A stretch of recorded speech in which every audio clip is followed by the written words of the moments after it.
శ్రీ శ్రీ శ్రీ చాగంటి కోటేశ్వరరావు గారు మనందరికీ ఒక ఆధ్యాత్మిక ప్రవచనకర్తగా తెలుసు. కానీ వారిలో అంతర్గతంగా దాగి ఉన్న మరో కోణమే సేవా దృక్పథం. వారికి సమాజ సేవపైన ఉన్న ప్రీతి మరియు వారి యొక్క సున్నితమైన మనస్సు ఈ వీడియో చూస్తే తెలుస్తుంది. ఇంతవరకు వారు ఎక్కడా చెప్పని ఎన్నో విషయాలను ఒక కార్యక్రమంలో ప్రస్తావించారు. దయచేసి చివరి వరకు చూడండి. సర్వసాధారణంగా నేను ఏ సభలోనూ ఎక్కడా ఎప్పుడూ చెప్పని విషయం ఒకటి మీకు చెప్తాను ఇవాళ. చాగంటి కోటేశ్వరరావు గారు అంటే సాంప్రదాయవాది, ఛాందసుడు అనుకుంటూ ఉంటారు. కానీ ఇప్పటి వరకు నేను ఎక్కడా ఏ సభలోనూ చెప్పనటువంటి విషయం. నాకు కూడా ఈ సేవా రంగం అంటే చాలా ప్రీతిపాత్రమైన విషయం. మా గోశాల నుంచి ప్రతిరోజు కూడా ఒక 10 నుంచి 15 లీటర్ల ఆవు పాలు పొదుగు దగ్గర పితకగానే మొట్టమొదట శిశుగృహానికి వెళ్ళిపోతాయి. అది మహాశివరాత్రి అయినా సరే ఆవు పాలు అవసరమైతే మేము బయట కొని తీసుకొచ్చి అభిషేకం చేస్తాం తప్ప శిశుగృహానికి వెళ్ళేటటువంటి పాలు మాత్రం ఆపం. రెండోది, ఈ సేవ అన్నది ఎంత తృప్తినిస్తుంది మనిషికి అంటే, ఒకసారి నన్ను భారత స్వాతంత్ర దినోత్సవం నాడు ఒక అనాథ శరణాలయానికి అతిథిగా ఆహ్వానం చేశారు. నేను ఆ ఆహ్వానం పురస్కరించుకొని నాకు బాగా తెలుసున్నాయని అక్కడికి వెళ్ళాను. వెడితే ఆ పిల్లలందరికీ ఆ రోజున స్వాతంత్ర దినోత్సవం కాబట్టి అనేక మంది తీసుకొచ్చి వాళ్ళ పిల్లలతోటి మధుర పదార్థాలు అవి పంచిపెట్టిస్తున్నారు. ఆ పిల్లలందరూ అక్కడ కూర్చుని కలవారి పిల్లలు తీసుకొచ్చి పంచిపెడుతున్నటువంటివన్నీ కూడా తీసుకుని తిని సంతోషిస్తున్నారు. నేను అందులో ఒక పిల్లని పిలిచి అడిగాను, మీకు ఇలా ఎక్కువ పట్టుకొచ్చి ఇస్తూ ఉంటారా అని అడిగాను. అడిగితే తీసుకొచ్చి ఇస్తూ ఉంటారు అంది. ఈ రోజు వస్తాయా ఇంచుమించు మీకు అన్నాను. రోజు రావు కానండి, వారానికి ఒకసారైనా ధనికులైనటువంటి వాళ్ళు వాళ్ళ పిల్లల్ని తీసుకొచ్చి పుట్టినరోజున పిల్లలతోటే మాకు ఇప్పిస్తారు ఈ మధుర పదార్థాలు అవి తింటూ ఉంటాం, చాలా సంతోషిస్తామంది. అలా పట్టుకొచ్చి మీకు ఇస్తున్నారు కదా, మిమ్మల్ని ఇక్కడ నిర్వహిస్తున్నటువంటి ఆయన చాలా బాగా చూస్తున్నారు కదా, మీకు ఇంకా ఏదైనా ఇది ఉంటే బాగుండు అని ఎప్పుడైనా అనిపిస్తుందా ఏదైనా అని అడిగాను. అడిగితే ఆడపిల్ల నేను మాట్లాడింది. ఆ పిల్ల నాతో మాట్లాడుతూ అంది, అందరూ తీసుకొచ్చి పెడతారు కానండి, మాకు వాళ్ళ అమ్మ నాన్న చేయి పట్టుకుని తీసుకొచ్చి సంచుల్లోంచి ఆ పదార్థాలు వాళ్ళ చేతిలో పెట్టి వీళ్ళకి పట్టుకెళ్ళి ఇయ్యి అన్నప్పుడు వాళ్ళు పట్టుకొచ్చి ఇస్తున్నప్పుడు నాకు అమ్మ నాన్న ఉండి ఇలా చేయి పట్టుకుని తీసుకొచ్చి మాతో కూడా ఇప్పిస్తే ఎంత బాగుండునో, మాకు తల్లి తండ్రి లేరు కదా అన్న భావన మాత్రం పోదండి. అది కొంచెం పెద్దవాళ్ళం అవుతున్న కొద్దీ ఎవరైనా పట్టుకొచ్చి ఇస్తే ఏమిటో మనసు మీద గాయంలా అనిపిస్తూ ఉంటుంది అని చెప్పింది. అంటే నేను ఆ డిప్యూటీ డైరెక్టర్ గారు నా దగ్గరికి వస్తూ ఉంటారు. ఆయన్ని రిక్వెస్ట్ చేశాను, మేము ఏ పిల్ల ఏమిటి చూడం, ఒకరోజు ఆ పిల్లని తల్లిదండ్రులుగా దత్తత చేసుకుంటాం. ఒక్కరోజు ఆ పిల్లలందరినీ కూడా మాతో పంపించండి. మేము చీకటి పడేటప్పటికి భద్రంగా మళ్ళీ ఆ పిల్లల్ని తీసుకొచ్చి అప్పచెప్పేస్తాం. అందులో 15-16 సంవత్సరాల వయసున్న పిల్లలు కూడా ఉన్నారు. కాకినాడ భానుగుడి సెంటర్లో ఉంటుంది. వక్కలంక రామకృష్ణ గారని ఎల్ఐసి డెవలప్మెంట్ ఆఫీసర్ చేసి రిటైర్ అయ్యాడు. మంచి మానవతావాది, చాలా బాగా ఉపకార బుద్ధితో ఉంటాడు ఆయన. ఆ అధికారి నా మీదున్న ప్రేమ చేత గౌరవం చేత అనుమతించారు. మేము ఈ పిల్ల అని చూసి పుచ్చుకుంటే పక్షపాతాలు వస్తాయని వాళ్ళ పేర్లు లిస్టు తీసుకుని సీరియల్ నెంబర్ 1 ఎవరో హైమవతి విజయ్ కుమార్, సీరియల్ నెంబర్ 2 ఏదో రామకృష్ణారావు భార్య, అలా వీళ్ళని మేము ఒక రోజు దత్తత తీసుకోవడానికి ఆ రోజు ఏం చెయ్యాలి కార్యక్రమం అన్నది నిర్ణయించుకుని మేము అక్కడికి వెళ్ళిన తర్వాత మా ఇద్దరం కూడా, నేను నా భార్య కూడా ఒక పిల్లని అందులో ఉన్న లిస్టులోంచి ఒక పిల్లని ఆ రోజుకి తల్లిదండ్రులుగా దత్తత తీసుకుని పొద్దున్న 6 గంటలకే వెళ్ళి ఆ పిల్లని మేము చేయి పట్టుకుని మా వాహనం ఎక్కించుకోవాలి, కారో ఏదో ఒకటి, ఏది ఉంటే అది. అందరం కార్లు ఎక్కించుకుని ఆ పిల్లల్ని అయ్యప్ప స్వామి గుడికి తీసుకెళ్ళి అక్కడ మేము అందరం కలిసి వాళ్ళని మా మధ్యలో కూర్చోబెట్టుకుని పలహారం చేయాలి.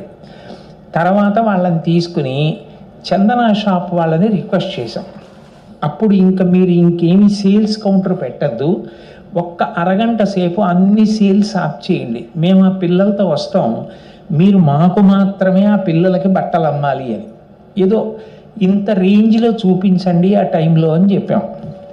వాళ్ళు పాపం ప్రేమతో అంగీకరించారు. అంగీకరిస్తే ఆ పిల్లలందరికీ కూడా కావలసిన బట్టలు తల్లిదండ్రులు ఎలా కొని పెడతారో అలా కొనిపెట్టాం. ఆ తర్వాత అందరం కలిసి అయ్యప్ప స్వామి గుడిలోనే ఆ పిల్లల్ని మధ్యలో కూర్చోబెట్టుకుని భోజనం చేశాం. భోజనం చేసి ఆ తర్వాత ఓ సినిమాకి వెళ్ళాం, పద్మప్రియ హాల్లో స్పెషల్ షో. ఆ హాల్ వాళ్ళు పాపం నా యందు ప్రేమ కలిగిన వాళ్ళు, అందుకని వాళ్ళు ఇంకెవరిని వద్దు స్పెషల్ షో వేయమని చెప్తే స్పెషల్ షో వేశారు. అది ఏం సినిమా, ఇప్పుడు మనం వెళ్ళిన డైరెక్టర్ కూడా వచ్చేసాడు గవ్వాను, అది ఏదో చాలా మంచి సినిమా. ఆ సినిమాకి పిల్లల్ని తీసుకుని వెడితే ఆ డైరెక్టర్కి తెలిసింది ఇలాగా ప్రత్యేక కార్యక్రమంగా పిల్లలతో వచ్చారట, చాగంటి వారు కూడా వచ్చారట అని. ఆ డైరెక్టర్ ఎక్కడో ఉన్నాడు పాపం, ఆయన కారు వేసుకుని సినిమా అయ్యే లోపల వచ్చేసాడు. నా సినిమా సెలెక్ట్ చేసుకుని చూస్తున్నారండి, ఎంతో సంతోషం అని చెప్పి. ఆ సినిమా చూసి ఆ పిల్లలందరితో మా ఇంటి పక్కన పెద్ద ఖాళీ స్థలం ఉంటుంది, ఆ స్థలంలో అందరం ఆడుకుని సాయంకాలం గోశాలలో వాళ్ళకి స్నాక్స్ పెట్టి టీ ఇచ్చి వాళ్ళందరికీ ఓ బస్సు పెట్టి మాట ఇచ్చిన ప్రకారంగా వాళ్ళని అందరినీ బస్సు ఎక్కించి పంపించేస్తున్నాం. విచిత్రం ఏమిటంటే వాళ్ళని బస్సు ఎక్కించి పంపించేసేటప్పుడు ఏడవని తల్లిదండ్రులు లేరు. ఒకరోజు దత్తత చేసుకున్న వాళ్ళు ఏడవని తల్లిదండ్రులు లేరు, ఏడవని పిల్ల లేదు. పిల్లాడు ఎవరైనా కూడా ఏడుస్తూ సొంత అమ్మా నాన్నకి వీడ్కోలు చెప్పినట్టు చెప్పి వెళ్ళిపోయారు. వీళ్ళందరూ కూడా జీవితంలో ఏదో పోగొట్టుకున్నట్టు ఎంత బాధపడిపోయారో. ఒకరోజు కార్యక్రమంగా రూపకల్పన చేస్తే తర్వాత చాలామంది వెళ్ళి వాళ్ళ బాగోగులు చూస్తూ ఉండేవారు. నేను ఒక్కరోజు నా కూతురుగా తీసుకున్న పిల్ల విషయంలో అయితే ఆ పిల్లని మా ఇద్దరి మధ్యలో కూర్చోబెట్టుకుని మేము పలహారం చేస్తున్నప్పుడు ఆ పిల్ల నాతో ఒక మాట చెప్పింది. మా అమ్మగారు ఇళ్లల్లో పాచి పని చేస్తుండేవారు, ఆవిడ మీ ఉపన్యాసం, అప్పట్లో మా టీవీ ఉండేది, అందులో ఉపన్యాసం వస్తుంటే ఆ ఇంటి యజమానులు అడిగి కాసేపు అమ్మ పని చేయకుండా కూర్చుని ఆయనది చూస్తానని వినేది. ఇంటికి వచ్చి ఆయన ఈ ఊళ్ళోనే ఉంటారట కాకినాడలో, ఒక్కసారి ఆయన్ని దగ్గర నుంచి చూడాలి అనేదండి. కానీ మా అమ్మ కోరిక తీరకుండానే చనిపోయింది. అందుకని మీరు వస్తూ ఉంటే నేను మా వాళ్ళని అనుమతి తీసుకొని వీధిలో కొంత దూరం వరకు కళాపి చల్లి ముగ్గులు పెట్టాను. కానీ నన్నే మీరు దత్తత తీసుకుంటున్నారో ఒక రోజు కన్నా నాకు తెలియదు. మా అమ్మ ఏ లోకంలో ఉందో కానీ ఎంత మురిసిపోతుందో, ఒక్కరోజైనా నేను మీకు కూతురు కాగలిగాను అంది.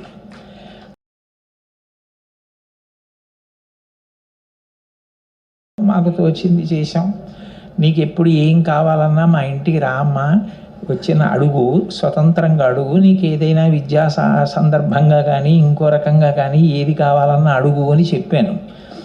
కానీ ఆ అమ్మాయి పెద్దదయింది, బాగా చదువుకుంది, వృద్ధిలోకి వచ్చింది. బహుశా ఆ అమ్మాయి తర్వాత ఏదో ఊరెళ్ళి వివాహం అయిపోయిందో ఏమో, మరి ఈ మధ్యలో నాకు కనపడలేదు కదా, ఒక 2-3 ఏళ్ళు అయింది కనపడలేదు.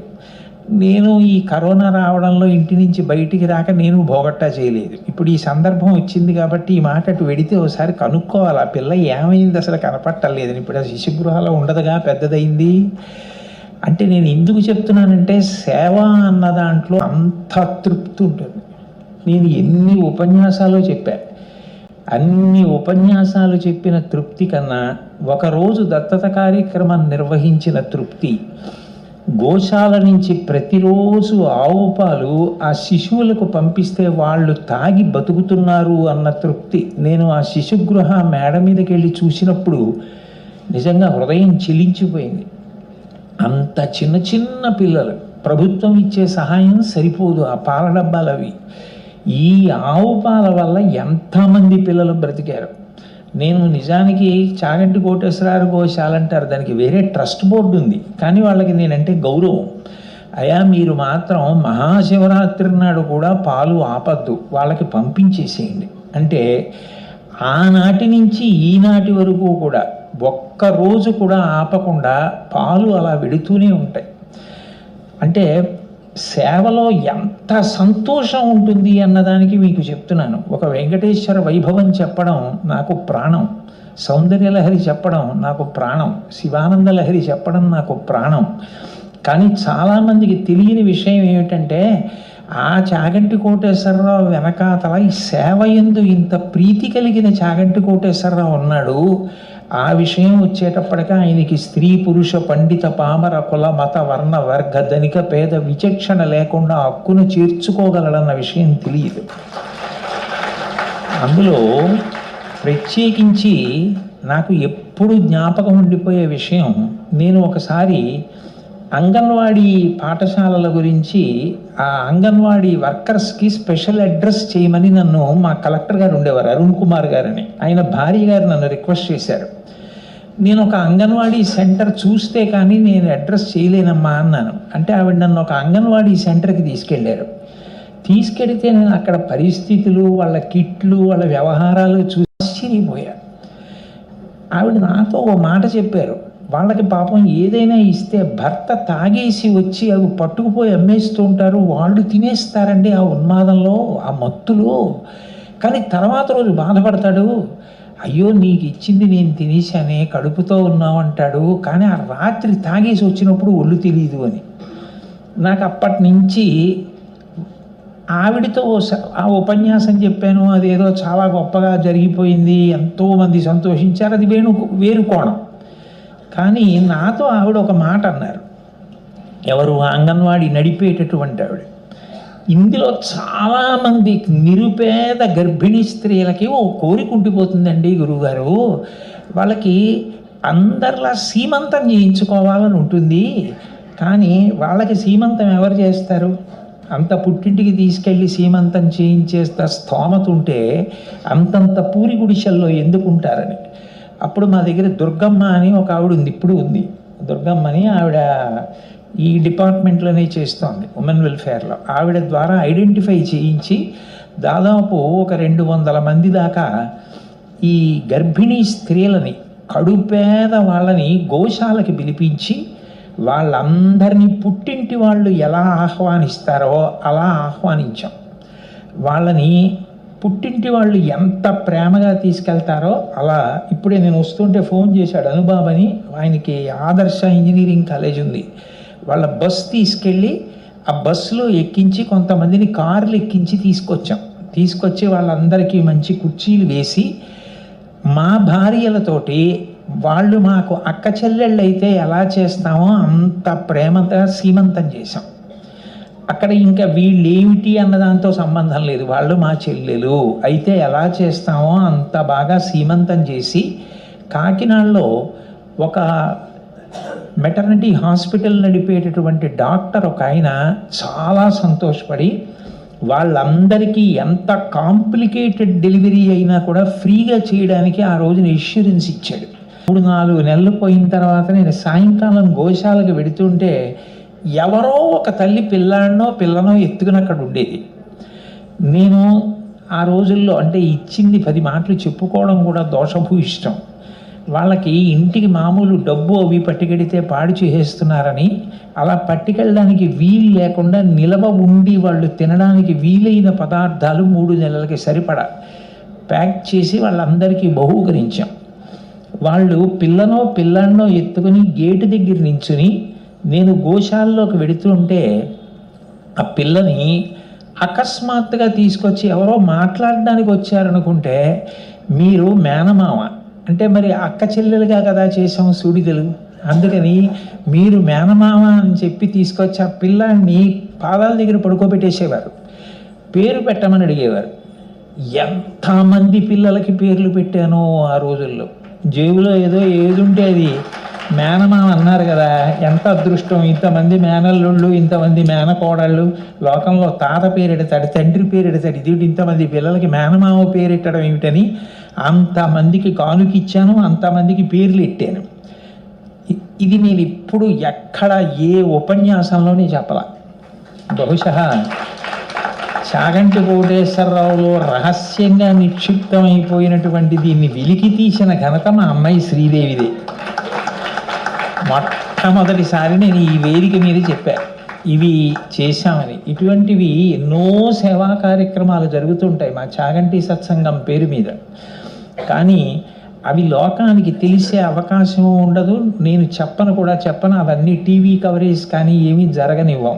చాలా సీక్రెట్గా చేస్తాం. అది చేసేదేదో అది 10 మందికి అంత తెలియడం ఎందుకు అని చెప్పి నా ఉద్దేశం. అంటే తెలియడం తప్పని కాదు, ఎందుకు అదంతా ఏదో ఈయన కావాలని ప్రచారం చేసుకుంటాడంటారని భయం కొద్దీ నేను అసలు దాన్ని తెలియనివ్వను ఎవ్వరికి. కానీ ఇది నేను ఎప్పుడూ చెప్పలేదు కూడా. నన్ను ఛాందసుడని తిట్టిన వాళ్ళకు కూడా నేను చెప్పాల, నేను ఛాందసుడిని కాను, నేను మానవత్వం ఉన్నవాడినే, నేను సేవ చేసేవాడినే అని కూడా నేను జవాబు చెప్పాల.